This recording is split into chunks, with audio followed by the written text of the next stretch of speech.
So the co-moderator with me, you've just heard, is Professor Hi, Dorith. Stefano. Hi, hello. Professor Stefano Gasparni, who is a pulmonologist, a professor emeritus of respiratory diseases. And he's from Ancona in Italy. I hope I'm pronouncing it correctly. And he's the chairman of the World Association of Bronchology and Interventional Pulmonology. So on your far right, my far left, is Professor I-ELCAP, who is professor of radiology and internal medicine at the University of Michigan in Ann Arbor. Can we have the QR code before? So, you have it on your email. Okay, so everyone, also the online and the on-site participants.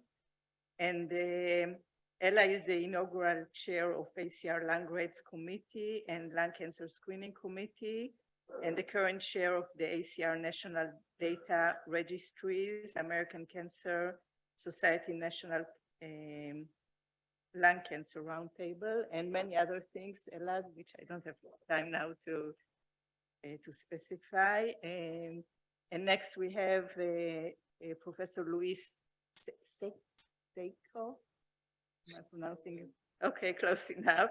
Who is chief of pulmonary at Clínica Universidad de Navarra, coordinator of the Cassandra Spanish National Pilot, which we heard about today, and coordinator of the Spanish Thoracic Society Year of Lung Cancer Screening, and he is also the PI for the University of Navarra I-ELCAP site. Online, we have Professor Trisolini, the previous moderator, who is also a pulmonologist. And he's now in Rome, where he serves as director of the Interventional Pulmonary Division. And we also have online Dr. Huiying Kai, I hope I'm pronouncing correctly, who is a radiologist from China, who spent 4 years as a fellow with Dr. Henschke and Dr. Yankelevich at Mount Sinai. And to my left and to your right is the Dr. Giulia Picozzi, who is a radiologist from Florence, who was the first reader of the Italung lung study, and she also was a fellow, like myself, with Claudia and David in Cornell. Okay, so I think we are now ready to start. So I see that the first question people already answered, and we have here 71% of non-Italians and 29% of Italians. So I guess we could continue. So we will go on to, this was just a question to test the polling system. So I think there were, 38 altogether participated, but anyhow, we can continue, please, to the, I have to, okay. So actually I chose two topics for the interesting cases today. And the first is how to differentiate malignant from infectious or inflammatory finding, which may sometimes be challenging. So first are cases which were sent to me by Giulia Picozzi, one of our panel members. And these are two similarly appearing lung nodules on baseline screening. So this is the first one. It's a 75-year-old male patient with a spiculated solid nodule measuring 14.4 millimeters in the right upper lobe. And the second case is a 60-year-old woman also with a solid right upper lobe spiculated nodule, 13 millimeters of similar size. And the first question would be, what would you recommend for the first case? This is to remind you what this case was. Would it be CT-guided biopsy, FDG PET, chest CT, IV contrast injection, 3 months low-dose CT, or 1 month low-dose CT? So what do you think?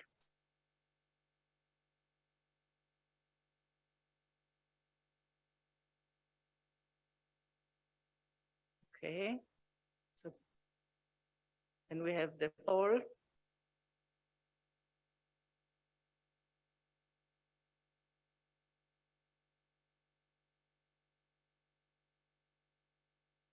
Do you have it? Do you have it, Artie?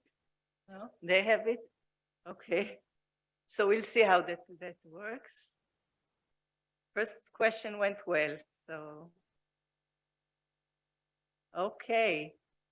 So we have the same 38 participants. No, this is the Italian, non-Italian.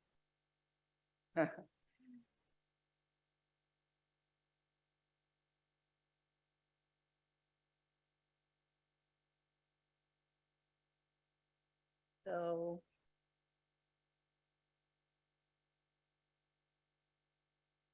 okay.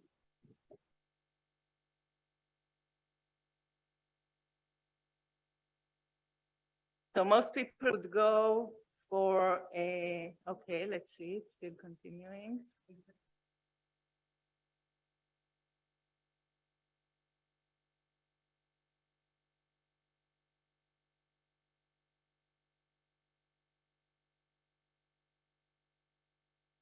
Okay, so it's a closed call. Okay, it's the end. Okay.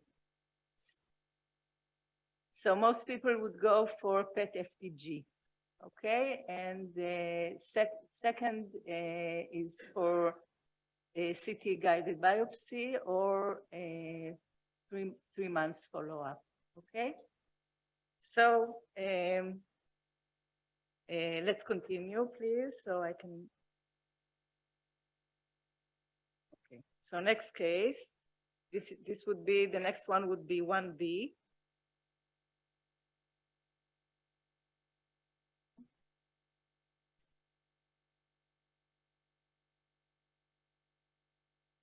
Okay, it's now, it's okay.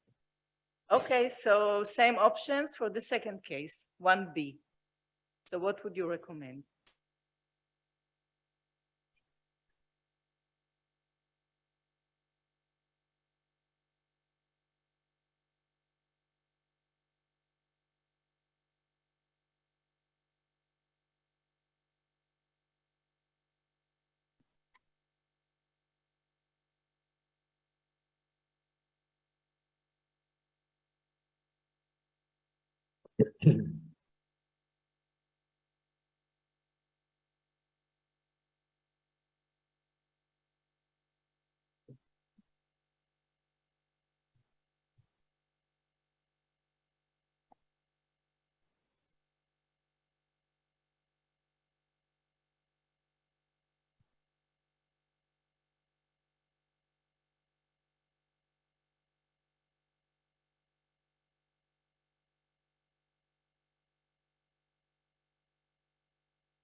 Okay, so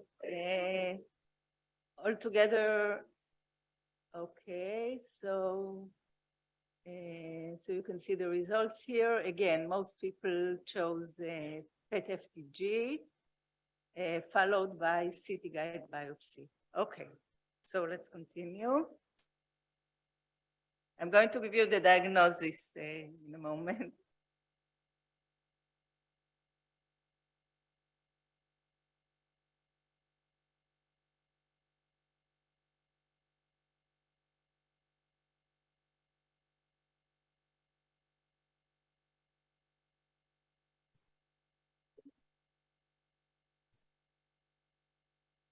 Okay, so this is the PET FDG for A is on the left side and B is on the right side, and you can see that there is a high uptake for case A and lower uptake on case B.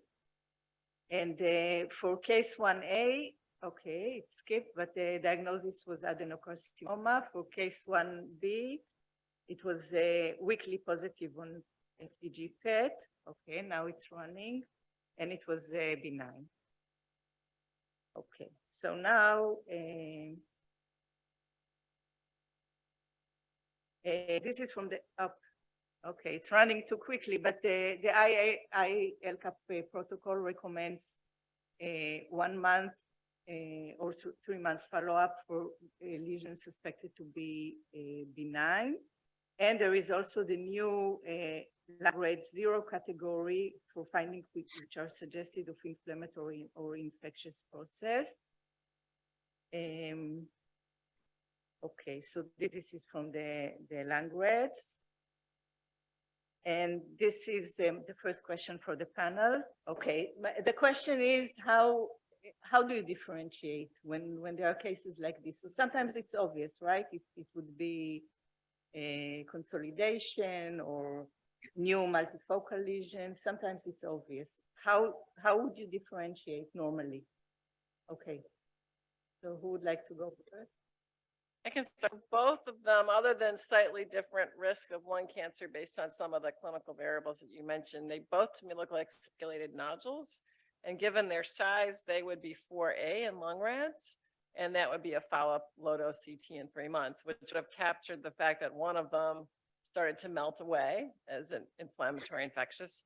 And I imagine the other one would not have gotten smaller, either stayed the same or slightly grown, and would have then led to the next steps.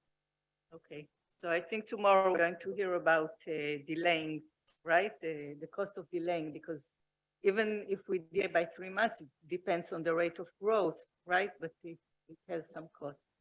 Okay, Luis? I have 2 comments. One is we should include in the calculators what a professional does for a living, because if you have an oncologist seeing these nodules, it's going to be cancer. And if you have a GP, it's probably going to be benign. So somewhere in between, right? So that's comment number 1. And comment number 2 is Dr. Yankelevich mentioned this years ago, and I'll never forget that. It's when you don't follow the protocol is when you make a mistake. And the protocol is there and it works. And you see in the heterogeneity of the options that people chose, how dependent this is on instinct, on a person deciding. And if you just base yourself on the protocol, you will probably choose wisely. And if you trust something else, it's your gut or whatever, you may make a mistake. Okay. Something? Yes, I know the case, so I would like to add something, because probably here the radiologist was deceived by the fact that one of the nodules was speculated, and so probably they decided to upgrade to a 4X. And so in this case, I think we had too much aggressive behavior. And probably the 3 months follow-up would be safer, because if you look at the quantity, the amount of dose that we gave to the patient, it was really high, as high as 30 years of screening history. So we have to pay attention. You know, in Italy, we started right now a large amount of cases as baseline course. So we have to pay attention on distinguish between phlogistical and malignant lesions. I was just going to add, when you put them up in a case type session like this, and everybody's tentacles are up about cancer because they look speculated, is somewhat artificial. If you look at those cases in a population of cases that are coming through of baseline CTs, given that the lung is the great inhaler of everything we breathe and subject to inflammation and pneumonia and infection, you're going to see parenchymal scar that can look like a cancer. And I think that's why the short-term interval CT is recommended instead of immediately jumping to biopsy. If you had the same findings on an annual CT, baseline now, 1 year later screening, and it had grown, then I think the answer would be different in terms of going to something that was closer to tissue sampling. Okay, anyone from the online, my moderator or anyone else would like to comment? Otherwise, we'll to the next case. Dr. Sai, sorry, Dr. Sai as well. I thought he wanted to comment. Okay, so. Me? It's me? Would you like to comment on this case? In my opinion, according to the I-ELCAP protocol, I would say follow-up CT is 3 months because it's so very speculations proofly, and the nodule looks like the irregular shape, irregular shape, right? So its size looks 1 centimeters, around 1 centimeter. So to me, next step is follow-up CT in 3 months. Okay, so so you're in the same opinion of our on Yeah. Sure. I'd like to add that one of the concerns in Spain is the overuse of PET-CT and for expense and because of its more radiation. So we do want to avoid overusing PET-CT and at least in, I think it was 2015, Silvestri published 2 approaches to nodules and showed how both GPs in the Mayo Clinic area as well as pulmonologists overuse PET-CT in the evaluation of pulmonary nodules. So that's certainly a concern. And the follow-up with low-dose CT is really the alternative because it's low dose, so you know, very little radiation, no contrast, and it's cheaper.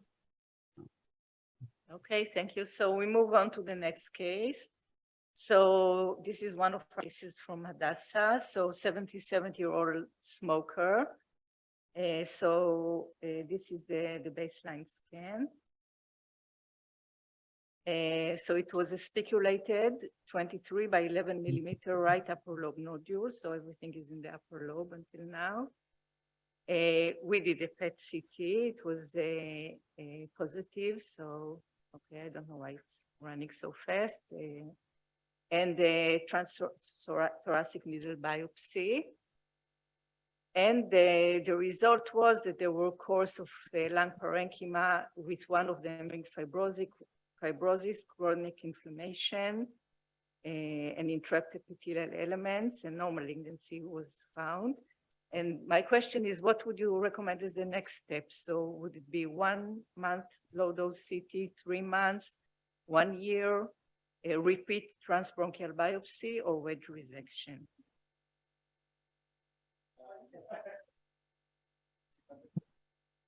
You know the case, yes. So 50% of the participating audience thinks that 3 months low-dose CT follow-up. Okay? Okay, but it was discussed in our multidisciplinary tumor board.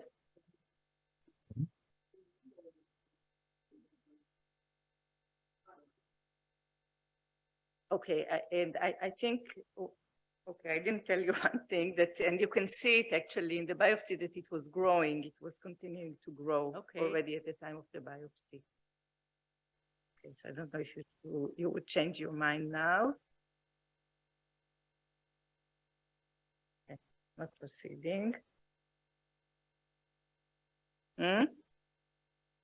Yes. I think, okay. Okay, so anyway, our multidisciplinary tumor board decided to go ahead and do a wedge resection. And on wedge resection, again, they saw fibrotic area with airway-centered inflammation and with an abscess. So this was eventually the diagnosis. Actually, I think that if we had waited for 3 months, I don't know, maybe we would have seen a continuation of growth, but I missed this detail. So the next case shows lingular consolidation on baseline. All of the rest of the cases are actually Mount Sinai cases. No questions for this. You want to comment? If there are any comments, you're welcome to. May I have a comment on the previous case, yes, on case number 2? Yes, of course. I'm surprised because probably in this multidisciplinary board, there is no pulmonologist. because this lesion, the case number 2, the previous case, has bronchus sign, so probably it was easily reachable by bronchoscopy. So between the different options that you showed, I would also put transbronchial biopsy, because you can get tissue, and now with the new the new sampling instrument like cryobiopsy, you can get a very large amount of tissue that can allow us to be more confident with the diagnosis. So it depends, of course, on the expertise, the local expertise, but I don't see the transbronchial approach between the different options. I would put also this possibility. So thank you for your comment. So now we continue to case number 3. So this is the lingular consolidation on baseline. Okay. So what would you do? This is a screenee who was asymptomatic. Would it be one month or 3 months low dose CT? Would you wait for 1 year or do a FDG PET?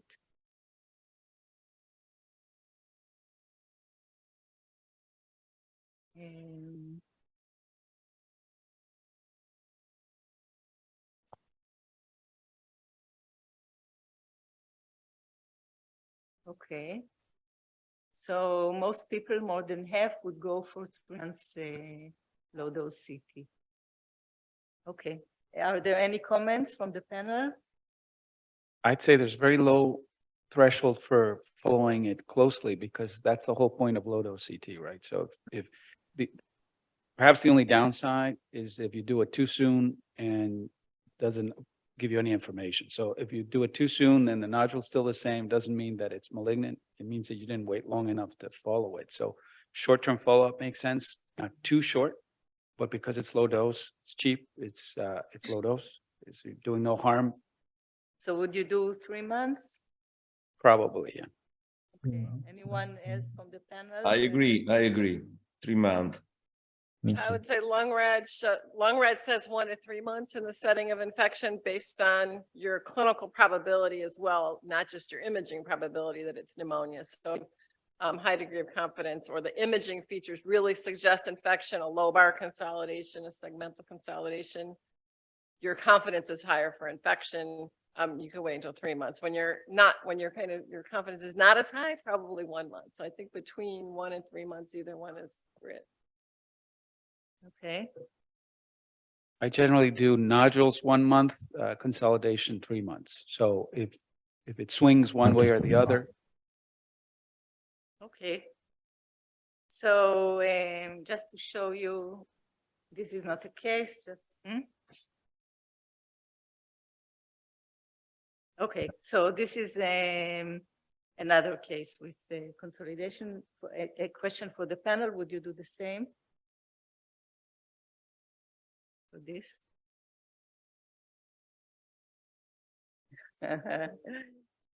What happened to the last case? The lingular, Well, do we know? it's just, it's a very new case. Huh? 1 year. No, this is what you recommended, but we don't have results for that yet, right? It's a really, I think it's a case from last week, right? Something like this. So we don't know. Last month. Okay.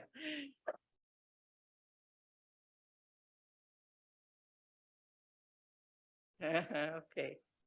And these are tricky. If it's a consolidation, you decide to biopsy, then you get a lot, in my opinion, you get a lot of false negatives. So because the area that you biopsy with a needle, or even with transbronchial biopsy, it's not going to be potentially representative of what is there.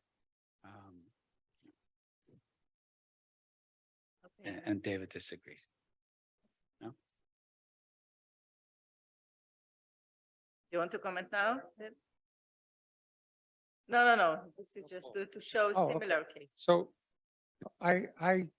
one of the struggles that I've always had with screening is, and I think maybe it's more in New York, we see a lot of these consolidations, especially around the lingula or this area. And in the beginning, I would always get the 3-month follow-ups on these. And I never saw one turn out to be cancer. So it's a little bit anecdotal, but I find that, I constantly feel the pressure to do as little as I can because the complaint, so much of the complaint about low dose screening is the 3-month follow-up, another follow-up. So when I see something that I'm really convinced is inflammatory, as best I can be convinced, I just say, come back in a year. Unless it looks like it's active, and they need maybe treatment or something. But if they're completely asymptomatic and I see something like this, I haven't seen anything like, maybe I have, but that to me is not cancer. That's some kind of chronic inflammation, or even if it's acute inflammation, I'm not worried about it. So I think sometimes the other thing you're trying to manage is patient and primary care physicians' expectation, level of risk, patient preference, and sometimes that leads to a shorter term follow-up, even when you think it might be more inflammatory infectious. So there's kind of having a standard or a guideline by which you manage, and then there's these other variables that some patients cannot live with something that ordinarily you would leave for a year, and other patients are happy to let it ride for a year. So even with explanation as best you can.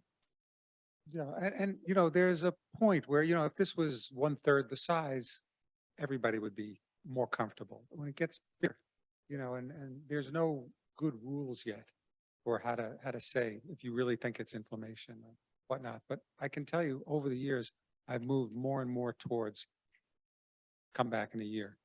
And the one day I get burned on this, I'll probably change my whole protocol. This one seems a little different because there's reticulation in it, there's bronchiectasis, there's volume loss. When I first saw it, I was like, is this patient had radiation treatment or something else? Because it looks more like scar than it looks like Right. No, there was no radiation. alveolar.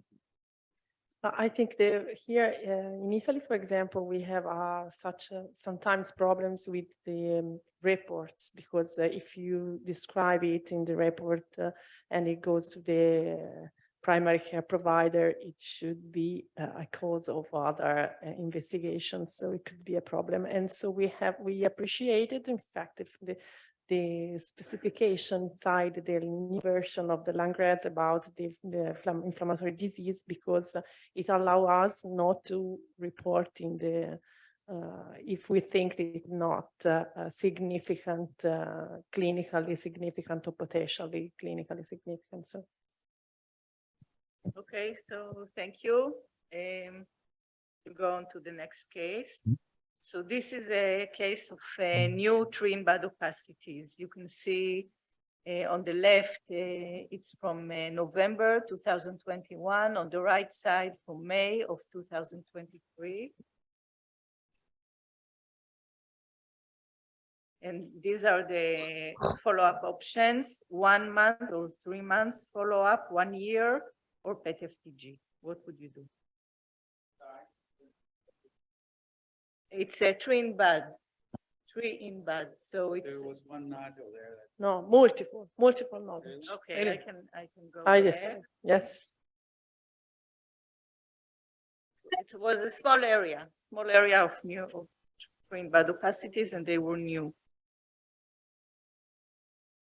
So it feels here like most of the participants, or half of the participants, will feel comfortable with 1 year low dose follow-up. Any comments from the panel?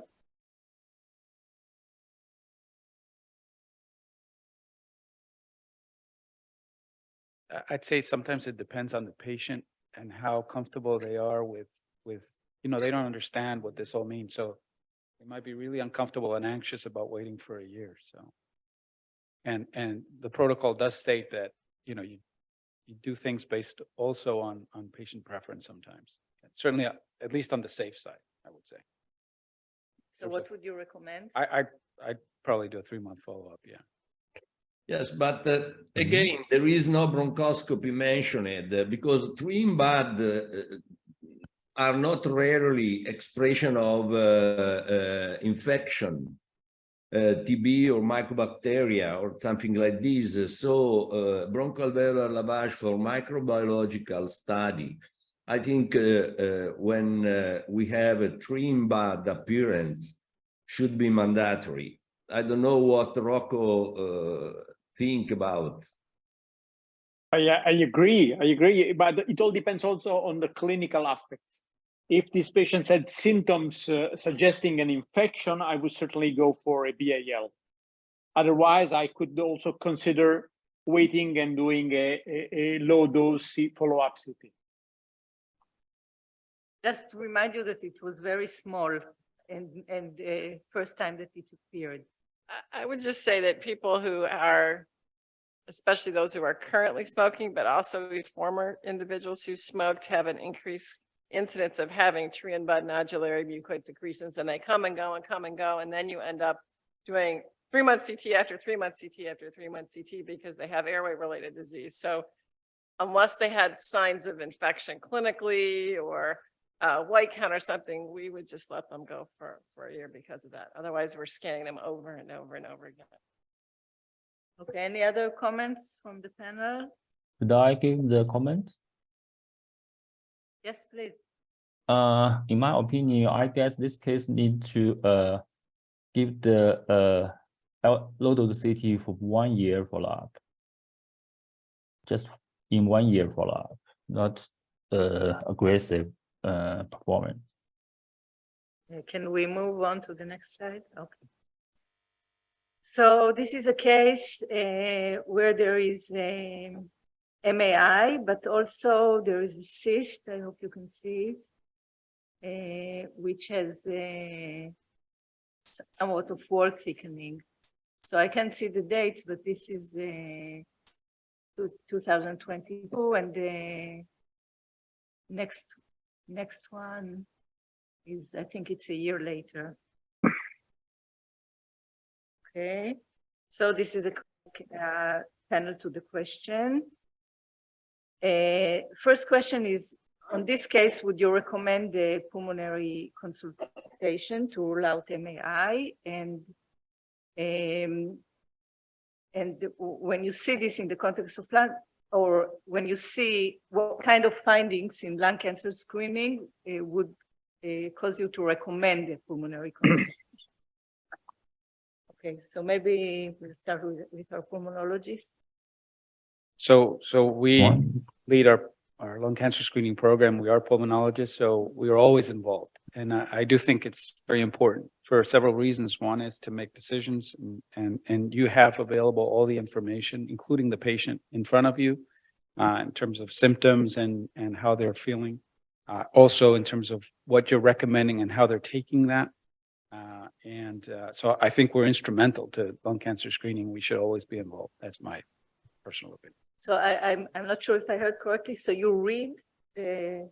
So we see the patients, we inform them personally. We also have a history and a physical examination on every single patient. And we get to do a third reading of the scan by looking at it ourselves and sort of judging based on what we know from them. And we give the information. So And who does the first and the second reading?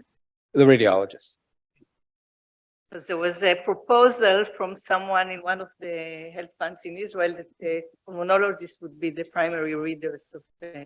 So I was wondering if this was the case. Okay. Yeah, so I don't agree that pulmonologists should be it's the same thing as Stefano does in his program where he looks at slides from a bronchoscopy himself. But, I mean, that's helpful and it should be part of it. But obviously you can't be a cytopathologist, like I can't be a radiologist, but it does help to get involved and actually look at the slides in the case of cytology, and it does help to look at the scanning in case of screening. Yeah. Okay. I think we have to think about the fact that we are trying to implement the screening in a public health practice, for example, and so if you have a bronchologist or a pneumologist inside the smoking center or the screening center, you are lucky. But I think we don't have to consider this specific situation as a widespread, because some countries used to have the screening without the pneumologist in the screening team. So you first have to decide how to behave on the basis of the radiologic appearance of nodules, I think. So in this case, in particular case, you have to, I think, if I understand well the Langred's recommendation, you have to judge the case on the basis of the prevalent aspect of the nodules. So in this case, I think it's very interesting that there's a cystic hair space, but also there's associated nodules, which are very ill-defined and trim bud. So I'm not thinking about a malignant lesion. So at first, I would decide to not to report as a malignancy, and then I will try to probably guide the case with a multidisciplinary team, considering the fact that if you send a patient always to a pulmonary team, it's an expense. And so you have to, I think, filter the cases that you send. So probably the option that David said before, sending it to an annual, if the patient is asymptomatic, or there's no immunocompromise or other factors, you can be safely recommending in 1 year, I think. Can I say something? Yes, please. It's very interesting, this thing, because if you look at the studies which have been published on lung cancer screening cohorts in the US, you realize that there's a significantly higher percentage of adverse events, of complications of invasive procedures as compared to what you read in the literature in general. So what I've been thinking is, who decides which patient goes to an invasive procedure or not? I think an interventional pulmonologist deciding along with a multidisciplinary team who does something and what he has to undergo would probably help reduce significantly this complication rate. This is another reason why I think an interventional pulmonologist should be involved, as well as an interventional radiologist, in the decision on whether or not the patient should undergo an invasive biopsy in the setting of these programs. Yeah, I was going to say that it's our approach. If we had an abnormality like this, they're going to be referred to pulmonary medicine. It might be a virtual visit as opposed to an in-person visit to try and reduce some of that overhead and travel and time. But we would let them make the decision with the patient, do a more careful evaluation of patient symptomatology, which we might not get from a screening order that was placed 6 months ago, and they might have been asymptomatic then, but maybe they have symptoms. And so we have our pulmonary medicine team make those decisions about bronchoscopy or short-term watchful waiting when we have cases that are on the cusp. Usually our primary care physicians are not managing the higher classes of screen-related abnormality, the higher Langred's categories. They're going through pulmonary medicine. Yeah, I'd go back to the idea that this is patient-centered, right? So lung cancer doesn't occur in the absence of other things. It actually goes along with COPD and emphysema, heart disease, and all of these things are very important and very prevalent in the patients that we're screening. So I would insist that in order to do high-quality screening, you do need a team that is seeing the patient in a multidisciplinary approach. And the ERS-ESR paper sort of suggested that. Maybe that's wishful thinking, but I do think that if you want to do things properly, lung cancer screening is very different from breast cancer screening, because you're going to pick up heart disease, you're going to pick up emphysema, you're going to pick up COPD, and these are relevant to the patient's future. So that's. Okay, thank you. So now we'll go on to the next topic, which is cystic lung lesions. I don't know, maybe we'll have time for 1 or 2 cases. Okay, so we have here we have twin bud opacities. So this is from October of 21, April of 22, and this is from September of 22.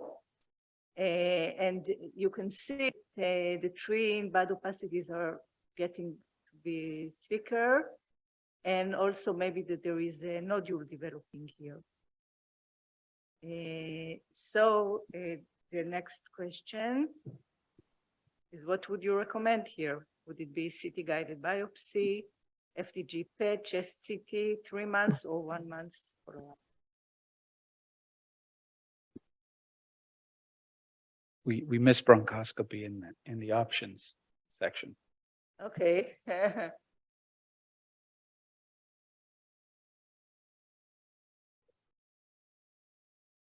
Bronchoscopy doesn't exist for some people. Right, sorry.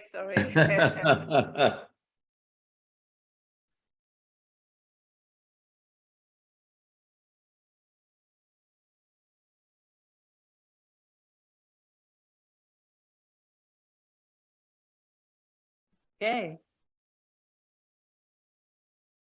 So here I see that there is a, well, let's see, it's still going on. Okay, so there is a majority, I guess, for CT-guided biopsy. Okay. So let's see what happened here. Sorry.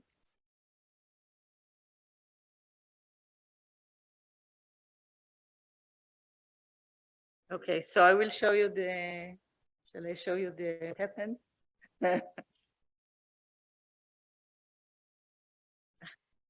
Sorry. Okay, so we see the images that we saw before, and then we have a recent one from last month, May of 2023. And this is what happened. So, any comments? I think this one is tough because you start out with a little bit of tree and bud and the tree and bud gets bigger and now you have a small but dominant nodule within the tree and bud. So I think your feelers are up that you're concerned this is cancer. CT guided biopsy right under a rib, unless it was David, probably not the most consistent, reliable way of accessing it. I would have referred to pulmonary medicine for that discussion and probably bronchoscopy because it could be infection. Could be an area of a small cancer. And I think it's even a difficult diagnosis with bronchoscopy from that. Right, so not everything is about cancer, no cancer, right? Sometimes benign diseases need to be biopsied and need to be acted upon, tuberculosis, for example, and it can be very asymptomatic in a lung cancer screening setting. So there's no question that you have to do something. I think everybody agreed you had to go after that. In what way? And I think bronchoscopy would have been a good choice. There's no doubt. I didn't. Okay, we're going to finish. Okay. So, okay. So, okay. So, thank you everyone for participating. Thank you, David, for the case.